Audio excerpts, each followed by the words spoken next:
Bien. Ahora ya vamos a volver a hacer un poquito más de teoría para probar el principio de inducción fuerte, ¿sí?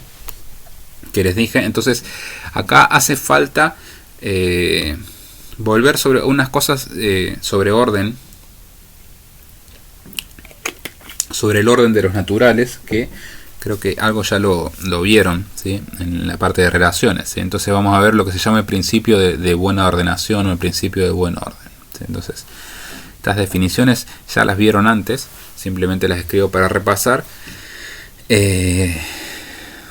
Bueno, la noción de primer elemento, ¿sí? Un subconjunto de los números reales tiene primer elemento si existe, o digamos el primer elemento va a ser un A, tal que A es menor o igual que X para todo X, o sea, es como un mínimo, ¿sí? Y después es la siguiente definición, que es cuando un conjunto está bien ordenado, ¿sí? Que esto ya es un poquito más fino, ¿sí? Un subconjunto de los números reales se dice bien ordenado si todo subconjunto, o sea, cualquier subconjunto de A, no vacío, obviamente, tiene primer elemento, ¿sí? O sea, no algo muy fuerte esto que se pide, ¿sí? Entonces, fíjense que, digamos, si un conjunto tiene un primer elemento, ese elemento, lo dije recién, es el mínimo de A, ¿sí? Y acá no hay que confundir la noción de ínfimo con la noción de mínimo, ¿sí? La noción de ínfimo la trabajan un poquito más en análisis, es otra cosa. Acá el mínimo, digamos, es como que es parte del conjunto. Bien, a ver, algunos ejemplos. Si yo tengo un subconjunto finito, no vacío, de números reales, tiene que tener el primer elemento, ¿sí? Entonces, es como que yo ahí tengo n números para comparar, me quedo con el más chico. Como ejercicio, hagan una prueba un poquito más formal de esto usando el principio de inducción, ¿sí? Hagan inducción en la cantidad de elementos que tiene este subconjunto finito, ¿sí? O sea, si n es igual a 1, este subconjunto tiene un solo elemento y ese es el mínimo, ¿sí? Si n es igual a 2, bueno, ahí como que hay que ir, digamos, comparando los elementos, ¿sí? Entonces, conjuntos finitos tienen primer elementos, en particular están bien ordenados porque, digamos, cualquier subconjunto de un conjunto finito es un conjunto finito, entonces por la primera parte tiene primer elemento, entonces todo subconjunto de un conjunto finito tiene primer elemento, ¿sí? Y eso significa que está bien ordenado, ¿sí? Fíjense, este caso medio patológico que incluye la definición es que el conjunto vacío está bien ordenado, ¿sí? Porque la definición de bien ordenado dice que cualquier subconjunto finito tiene que tener el primer elemento, ¿sí? Como el vacío no tiene subconjuntos, eso es cierto, ¿sí? Entonces es como una cosa medio rara que sucede ahí, pero bueno, para prestar atención a todos los detalles. A ver, otro ejemplito. Un ejemplo con intervalos, ¿sí? Si tenemos intervalos de números reales, intervalo abierto a b, o el semiabierto por la izquierda a, b, estos no tienen primer elemento porque, digamos, como que, digamos, si yo entre a y cualquier elemento de este intervalo, tengo infinitos números reales en el medio, ¿sí? Entonces no hay primer elemento acá. Los que sí tienen primer elemento son los intervalos cerrados, o el intervalo semiabierto, pero que es cerrado por la izquierda, ¿sí? Pero ninguno de estos es un conjunto bien ordenado, ¿sí? Porque si A es menor que B, adentro de cualquiera de estos intervalos yo puedo meter un intervalo abierto más chico, y los intervalos abiertos no tienen primer elemento. Entonces los intervalos no vacíos, digamos, o que, digamos, de longitud positiva, sería mejor decir, no están bien ordenados porque adentro tienen subconjuntos que no tienen primer elemento. Bien, otro ejemplo medio trivial, los números enteros no tienen primer elemento, ¿sí? Porque, digamos, los números enteros se definen así, ¿no? Son como los naturales y los opuestos de los naturales y agregar el cero, ¿sí? Entonces siempre hay digamos, dado cualquier número real, hay un entero que es más chico que ese número real, ¿sí? Un entero en principio podría ser negativo. Bien, bueno, y lo que queremos lo que queremos ver nosotros, esto que probablemente hasta ya lo hayan usado en alguna práctica, es que los naturales son un conjunto bien ordenado. Esto es casi equivalente al es como sí, otra definición de los naturales. Es algo muy fuerte, ¿sí? Como ya vamos a ver, esto implica el principio de inducción fuerte, ¿sí? Entonces lo que tenemos que ver es que cualquier subconjunto no vacío de los naturales tiene primer elemento, ¿sí? Acá esta advertencia es, digamos, el nombre de este teorema es medio parecido a otra cosa que se llama teorema del buen orden, pero que no tiene en principio mucho que ver con esto, así que como no confundir después en la bibliografía, ¿sí? Pero bueno, tenemos que ver que los naturales están bien ordenados, ¿sí? Entonces hay que ver que todo subconjunto no vacío tiene primer elemento, ¿sí? Entonces vamos a razonar por el absurdo, ¿sí? Entonces suponemos que X es un subconjunto de los naturales que no tiene primer elemento, ¿sí? Y esta es la parte que la idea medio original, ¿sí? En lugar de mirar el complemento hay que mirar esto, ¿sí? O sea, este es H, es el conjunto de todos los números naturales n, ¿sí? O sea, tal que si yo miro todos los números entre 1 y n, el 1, 2, 3, o sea, hasta el n, digamos, no pertenecen a X, ¿sí? ¿Se entiende? O sea, si yo pruebo que este H es inductivo, entonces tendría que ser todo, digamos, si yo pruebo que este H es igual a los naturales, entonces X sería vacío, ¿sí? Entonces ahí ya terminaría la prueba, ¿sí? Pero entonces en H viven los n, tal que los primeros n naturales no pertenecen a X, ¿sí? Vamos a probar que H es un conjunto inductivo, ¿sí? Fíjense, para probar que es un conjunto inductivo, primero tengo que chequear que el 1 sea un elemento de H, ¿sí? Entonces, obviamente, 1 pertenece a H. O sea, si 1 no perteneciera a H, 1 sería un elemento de X, ¿sí?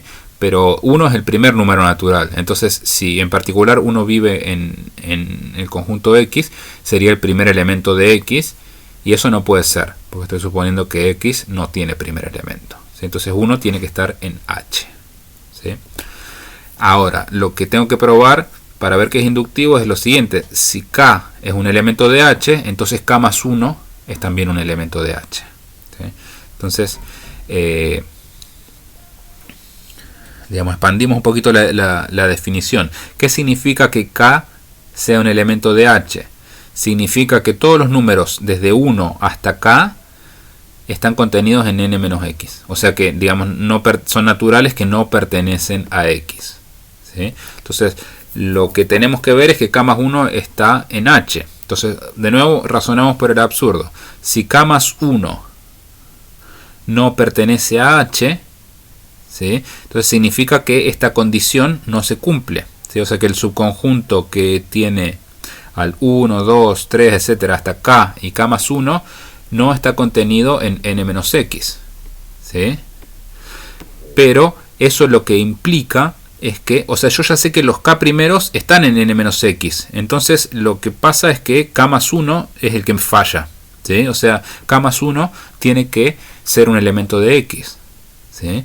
Y tendría que ser el primer elemento de x, porque los K anteriores no viven en x, ¿sí? Entonces x tendría primer elemento, lo cual es una contradicción, ¿sí? Entonces, si yo sé que K vive en H, K más 1 también tiene que vivir en H, ¿sí? Entonces, ahí ya probé que H es un conjunto inductivo, ¿sí? Como H es un subconjunto de n, tiene que ser igual a n, y obviamente esto me implica que X es el conjunto vacío, ¿sí? O sea que el único conjunto que no tiene primer elemento es el vacío, ¿sí? Entonces, Ya está, esto termina la prueba del principio del buen orden, ¿sí? Y lo que tiene de bueno el principio del buen orden es que nos permite probar esta versión del principio de inducción que se llama principio de inducción fuerte, ¿sí? Fíjense que cuál es la diferencia, ¿sí? Entonces el principio de inducción fuerte dice lo siguiente: tenemos una proposición P de n que depende de un natural n, y yo sé que la primera es verdadera, ¿sí? P de 1 es verdadera, y después yo sé que si P de 1, P de 2 y así hasta P de K son todas verdaderas, entonces P de K más 1 es verdadera, ¿sí? Eso dice el principio de inducción fuerte. El principio de inducción, ¿sí?, dice solamente que P de K implica P de K más 1, ¿sí? Acá lo que tengo es que todas las anteriores implican P de K más 1, ¿sí? Esto es fuerte, digamos, en el sentido de que para probar P de K más 1, ahora tengo más hipótesis que puedo utilizar, ¿sí? No solamente puedo utilizar P de K, sino que puedo usar P de K menos 1, P de K menos 2, etcétera. Todas las anteriores las puedo usar, ¿sí? Es como que la hipótesis es más fuerte, ¿sí? Entonces, esto, bueno, yo lo puedo usar para concluir que la proposición es verdadera para todo n, ¿sí? Ahora vamos a ver ejemplos de cómo se usa esto, pero vemos la demostración, que es muy sencilla, ¿sí? Usamos el principio del buen orden para esto. Entonces, queremos ver que P de n es verdadera para todo natural. Entonces miramos el conjunto X de los naturales tal que P de n es falsa, ¿sí? ¿Cuáles serían las falsas? ¿Sí? Quiero ver que no hay nadie ahí, ¿sí? Entonces, supongamos que X es no vacío, ¿sí? O sea que, digamos, hay proposiciones, o sea, hay valores de n tal que P de n es falsa, y si es no vacío, por el teorema anterior, yo sé que tiene primer elemento de subconjunto, llamamos n0, el primer elemento de X. Entonces, a ver, la primera observación es que n0 es mayor o igual que 2. ¿Sí? N0 no puede ser igual a 1, porque la primera yo sé que es verdadera, entonces 1 no vive en X, ¿sí? Bueno, ¿qué pasa? Tenemos este n0 acá.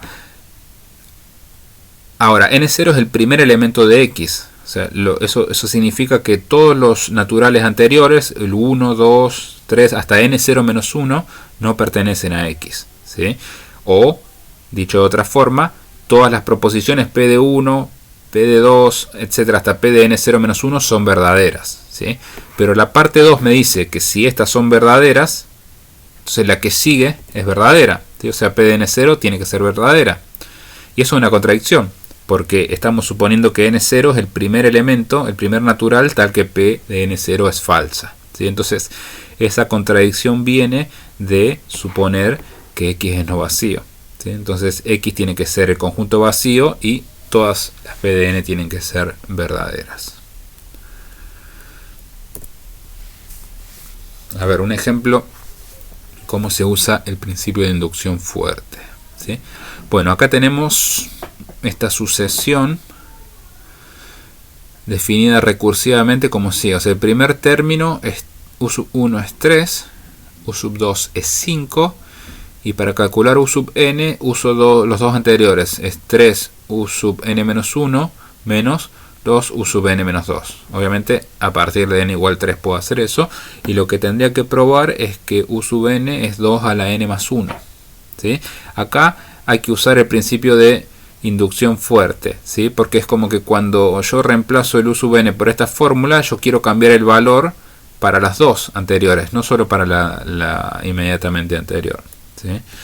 Bueno, las primeras dos son ciertas, ¿no? Porque, digamos, 3 es 2 a la 1 más 1 y 5 es 2 al cuadrado más 1, ¿sí? O sea, esas dos como que hay que probarlas aparte, ¿sí? Bueno, entonces suponemos que las primeras K proposiciones son verdaderas y queremos ver que la proposición K en K más 1 es verdadera, y acá hay que hacer simplemente la cuentita. U sub K más 1, ¿sí? Por definición es 3 por el anterior menos 2 por el anterior del anterior, ¿sí? O sea, 3 U sub K por menos 2 U sub K menos 1. Y acá la hipótesis inductiva, digamos, mi hipótesis inductiva es que todas las anteriores son verdaderas, ¿sí? Entonces yo puedo reemplazar el u sub k por 2 a la k más 1, pero también puedo reemplazar el u sub k menos 1 por 2 a la k menos 1 más 1. ¿Sí? O sea, importante entender que esto con el principio de inducción clásico no lo podría hacer, ¿sí? Yo solamente podría reemplazar este. Pero bueno, el principio de inducción fuerte me permite reemplazar todos los anteriores. Y ahora simplemente hay que hacer las cuentas. Esto es, distribuyo acá, me queda 3 por 2 a la k más 3. Y acá lo que me queda restando es 2 por 2 a la k menos 1 menos 2. ¿Sí? Entonces esto es 3 por 2 a la k menos 2 a la k, que sería 2 por 2 a la k, que acá yo lo escribí directamente, da 2 a la k más 1, y 3 menos 2 es 1. ¿Sí? Entonces la proposición vale para k más 1. ¿Sí? Si lo supongo todas las anteriores ciertas, vale para k más 1. Entonces, por el principio de inducción fuerte, es verdadera para todo n. ¿Sí? Entonces, importante en estos ejemplos darse cuenta que hay que usar la hipótesis inductiva, pero para varios casos anteriores, no solo para el inmediatamente anterior.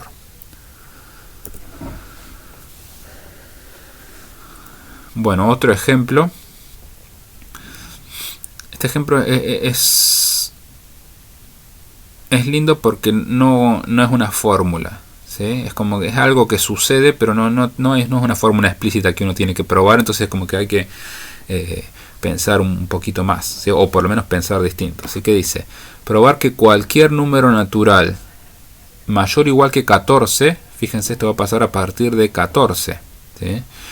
Se puede escribir como suma de 3 y 8, ¿sí? O sea, sumando el 3 y el 8, no sé cuántas veces, digamos, a veces no usaré ningún 3, digamos, no sé. Acá es como que hay libertad, pero cualquier número se puede escribir de esa forma, ¿sí? Entonces, acá esto empieza en 14. Yo me tomé el trabajo de ver qué pasa con las anteriores, porque a veces vale y a veces no, ¿sí? Obviamente, en el 1 no es suma de 3 y 8, ¿sí? No hay forma. Digamos, lo mismo con el 2. El 3 sí, es verdadera porque el 3 lo puedo pensar que es la sumatoria de solamente el 3. El 4 no lo puedo obtener, 5 tampoco. El 6 sí, 3 más 3. El 7, si piensan bien, no. 8 sí, 9 también.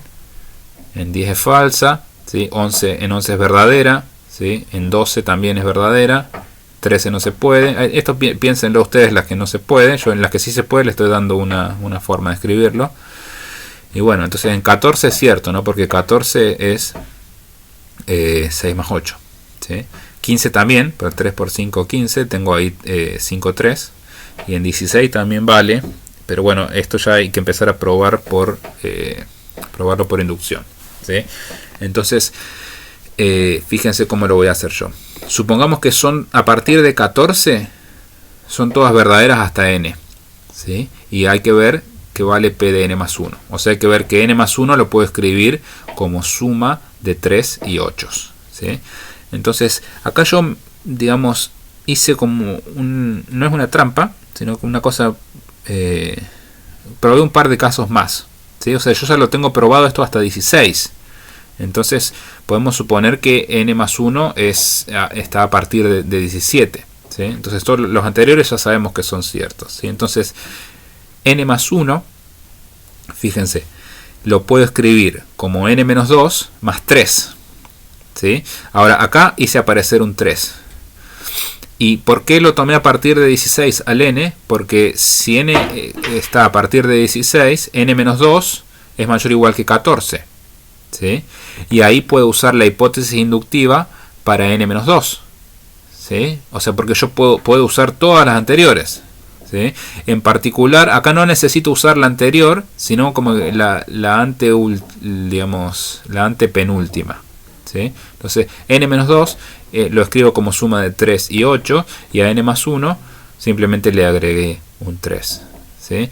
Entonces acá lo que estoy haciendo es aplicar la hipótesis inductiva a este caso. O sea, obviamente no siempre necesito usar todas, pero a veces no me alcanza con la anterior. En este ejemplo yo no necesitaba el caso el caso, o sea, estoy tratando de probar el caso n más 1, no uso el caso n, no uso el caso n menos 1, uso el caso n menos 2.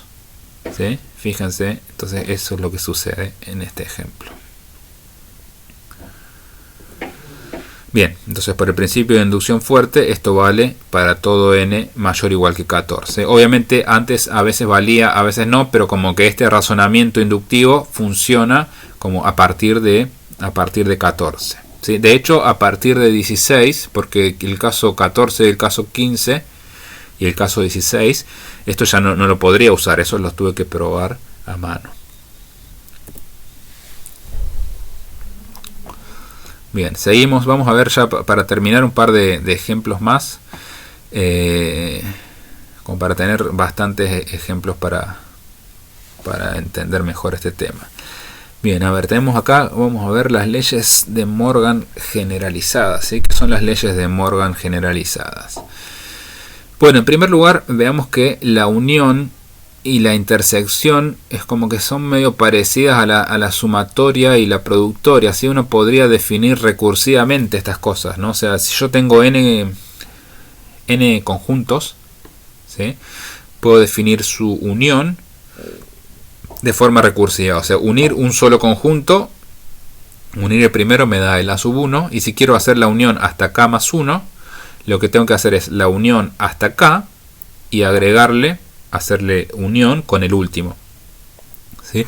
Y lo mismo con la intersección, o sea, la intersección de los a sub i con i entre 1 y 1 es simplemente el a sub 1, y si yo quiero intersectar todos los a sub i entre 1 y k más 1, eso es intersectarlos entre 1 y k, y a eso, ¿sí? Que eso supuestamente ya lo sé calcular, lo intersecto con a sub k más 1.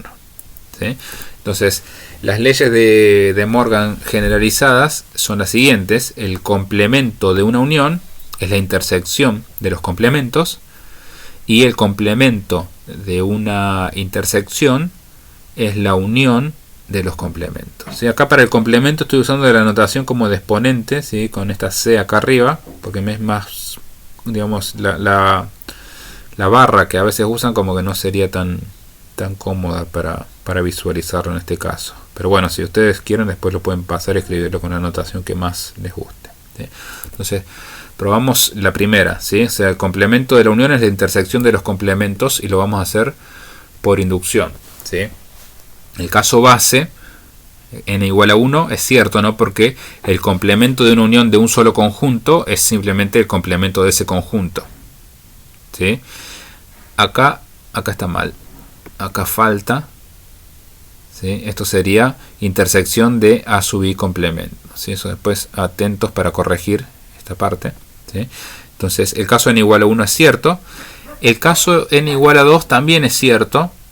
¿Sí? Ese es como la ley de Morgan clásica. O sea, digamos, el complemento de A unión B es A complemento intersección B complemento. ¿Sí? Y este lo vamos a usar. ¿Sí? Por eso lo probamos aparte. ¿Sí? Entonces, si suponemos que lo que queremos probar vale para n y lo tratamos de probar para n más 1, tenemos esta situación. ¿Sí? Tenemos la unión de los a sub i desde 1 hasta n más 1, y a eso le estoy calculando el complemento. Pero lo que hago antes es desarrollar esta definición acá. Esto es una definición recursiva, ¿sí? Que se escribe así: es la unión desde 1 hasta n de los a sub i, unión el a sub n más 1. Y estoy haciendo el complemento de eso. Y acá puedo usar la ley de De Morgan clásica, porque estoy haciendo el complemento de una unión de dos conjuntos, ¿sí? Por más que esto acá adentro sea una unión, yo estoy trabajando con esta exterior, ¿sí? Entonces esto es, digamos, unión de los a sub i de 1 hasta n complemento, intersección a sub n más 1 complemento. Ahora esto lo puedo cambiar usando la hipótesis inductiva por la intersección de los complementos de los a sub i con i desde 1 hasta n, intersección el a sub n más 1 complemento, y por definición esto es la intersección, ¿sí? De los a sub i complementos con i desde 1 hasta n más 1. ¿Sí? Entonces, por inducción vale la ley de Morgan para la unión. ¿Sí? La parte 2, háganla como ejercicio. No, quizá no haría falta hacerla con, digamos, por inducción, sino como que sería más sencillo usando la propiedad del doble complemento ahí y la parte 1, ahí sería como mucho más corto, ¿sí? O sea, a veces las cosas no hace falta probarlas por inducción, y de hecho, si no hace falta, traten de no hacerlo, ¿sí? Es como más elegante. Si se puede hacer de una forma más sencilla, bueno, mejor. Bien, otro ejemplo más, ¿sí? Bueno, acá es un ejemplo con la sucesión de Fibonacci. No es el ejercicio que les dejé al principio, sino acá lo que vamos a probar es que el crecimiento de los fn es más chico que 2 a la n, ¿sí? Entonces que fn es menor o igual que 2 a la n para todo n en n0. Fíjense, recuerden que la sucesión de Fibonacci empezaba a partir de 0, por eso acá a los naturales le agrego el 0, ¿sí? Recuerden, ¿no? O sea, el primer término es 0, el segundo término es 1, y el término enésimo es la suma de los dos términos anteriores.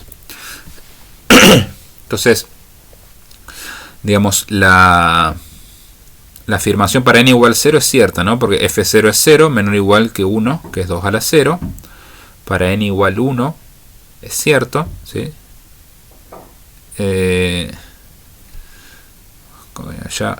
Acá hay varios errorcitos que voy a tener que corregir después. Este símbolo está mal, porque esto acá no va un mayor igual, sino un menor igual, ¿sí? O sea, f1 es 1, que es menor igual que 2, ¿sí? Atentos también con eso, que es 2 a la 1, pero bueno, o sea, para 0 y para 1 vale, ¿sí? Entonces vamos a suponer que vale para n mayor o igual que 1 y lo vamos a probar para n más 1. ¿Sí? Entonces acá hay que usar sí o sí el principio de inducción fuerte, porque tengo que reemplazar dos términos anteriores, ¿sí? Entonces acá tenemos fn más 1, ¿sí? Es fn más fn menos 1, ¿sí?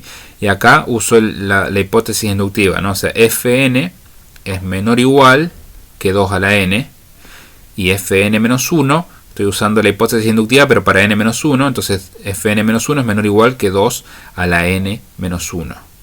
¿Sí? Esto es, fíjense, 2 a la n lo puedo pensar como 2 por 2 a la n menos 1, entonces me queda 3 por 2 a la n menos 1. ¿Sí? Y 3 es menor o igual que 4, entonces esto es menor o igual, o de hecho es menor estricto, ¿sí? Que 4 por 2 a la n menos 1, pero bueno, 4 es 2 al cuadrado, entonces esto es 2 a la n más 1. Entonces el término fn más 1 es menor, de hecho es menor que 2 a la n más 1. ¿Sí? Entonces la afirmación vale para todo n mayor o igual que 0. ¿Sí? Un pequeño comentario acá, en este caso tenemos que, digamos, no solamente probamos que fn es menor o igual que 2 a la n más 1, sino que probamos que es menor estricto. Pero acá me estaba pidiendo probar que, digamos, la igualdad vale con menor, la desigualdad es con menor o igual, ¿sí? No con menor estricto. Y eso es obviamente porque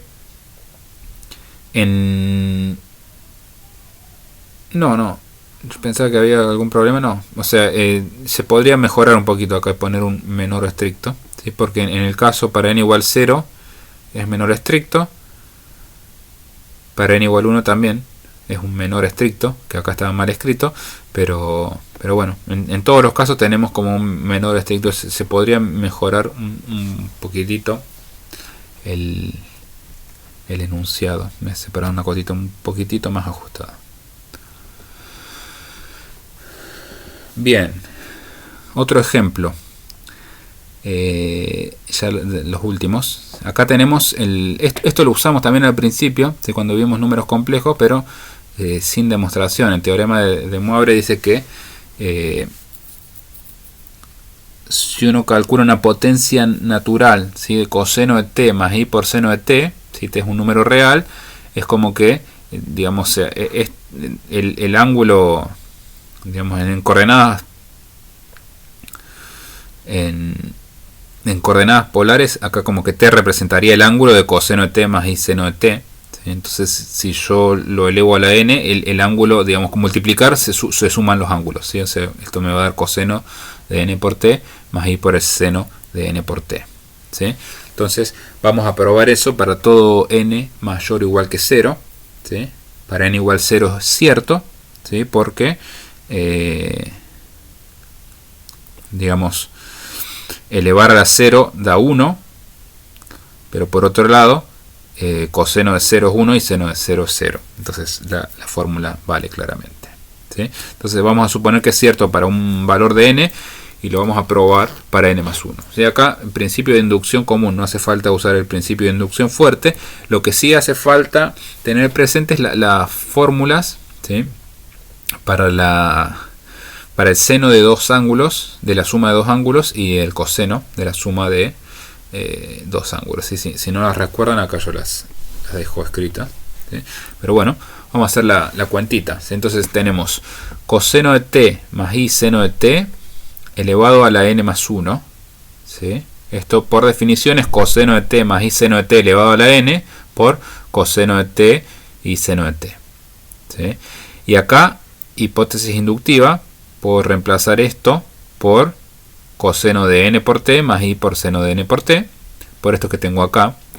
Entonces acá simplemente es hacer un poquito de cuentas, distribuir esto, ¿sí? Entonces hacemos todo lo que no tiene i, lo hago aparecer primero, y lo que tiene i después. Fíjense que lo que no tiene i va a ser cuando yo haga coseno de nt, coseno de t, y después cuando haga i seno de nt, i seno de t, que este i cuadrado lo cambio por un menos 1, ¿sí?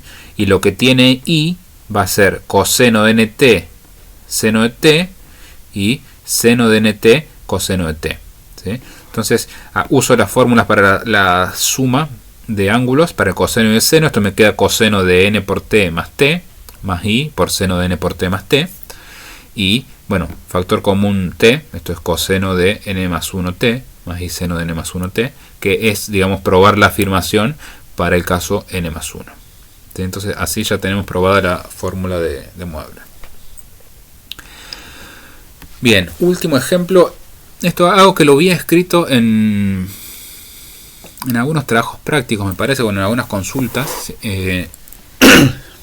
Parece una pavada, pero no lo es, ¿sí? O sea, se podría hacer quizás sin inducción, tal vez, pero lo mismo hay que... O sea, la moraleja es que, digamos, no es una cosa totalmente trivial, ¿sí? Probar que todo número natural impar es de la forma 2k menos 1 para algún KNN, ¿sí? Entonces, ¿por qué no es una trivialidad esto? ¿Sí? Esto es por las definiciones, digamos.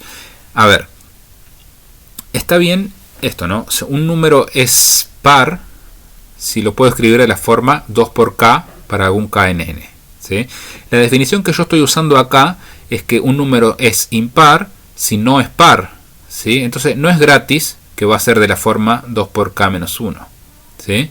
Entonces alguien podría venir y decir, bueno, para mí, por definición, los números pares son los que tienen la forma 2 por k y los números impares son los que tienen la forma 2 por k menos 1.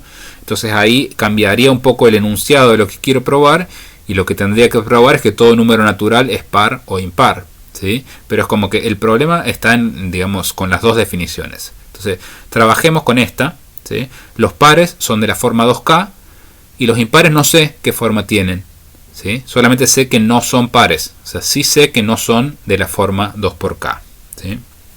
Entonces, lo que tenemos que probar es lo siguiente: si n es impar, entonces existe un k en n tal que n es igual a 2 por k menos 1, ¿sí? Por inducción, para 1 es cierto, porque 1 lo puedo escribir como 2 por 1 menos 1, ¿sí? Entonces, supongamos que para n es verdadero y probémoslo para n más 1, ¿sí? Bueno, acá esto está un poquito raro, pero está medio raro a propósito para que tengamos que pensar un poquito más. A ver, tenemos que probar p de n más 1, ¿sí? Ahora, n más 1 puede ser par o puede ser impar, ese es el problema, ¿sí? ¿Qué pasa? Si n más 1 es par, entonces esta implicación es automáticamente verdadera, porque si n es par es falso que n es impar, y entonces esto queda verdadero, digamos, inmediatamente. Entonces, está bien, podemos suponer que n más 1 es impar, ¿sí? Entonces, Acá, primera observación, si n más 1 es impar, n es par. ¿Sí? Entonces, digamos, ¿por qué? Si así no fuera, n tendría que ser impar. ¿Sí? Entonces, por hipótesis inductiva, n lo podría escribir de la forma 2 por k menos 1. ¿Sí? Y por lo tanto, n más 1 sería 2 por k. ¿Sí? Entonces sería par. Absurda. ¿Sí? Entonces, n es par. ¿Sí? Entonces, ¿qué queremos probar? Que n más 1 es de la forma 2 por k menos 1. Y eso lo tenemos, digamos, ya casi gratis. Porque n más 1 es 2 por k más 1. Este 2 por k lo va a aparecer porque n es par. ¿Sí? Y esto es 2 por k menos 1 menos 1. ¿Sí? Y acá el k que me sirve es k menos 1. ¿Sí? Lo único que faltaría chequear, digamos que yo se los dejo para ustedes, es que k menos 1 es un número natural. Pero bueno, eso no es difícil, digamos, no es algo difícil de ver. ¿Sí? Entonces, esto está como un poco enroscado, medio a propósito para repasar algunas cosas de lógica, digamos, para ver cómo, o sea, para mostrarles una situación que no es tan convencional, donde estamos razonando por inducción. Igualmente esto se puede mejorar, así que yo como que los desafío a que traten de escribir mejor una prueba de este resultado, de que todo natural es de la o que todo número impar es de la forma 2 por k menos 1. Bueno, hasta acá fue la clase de inducción.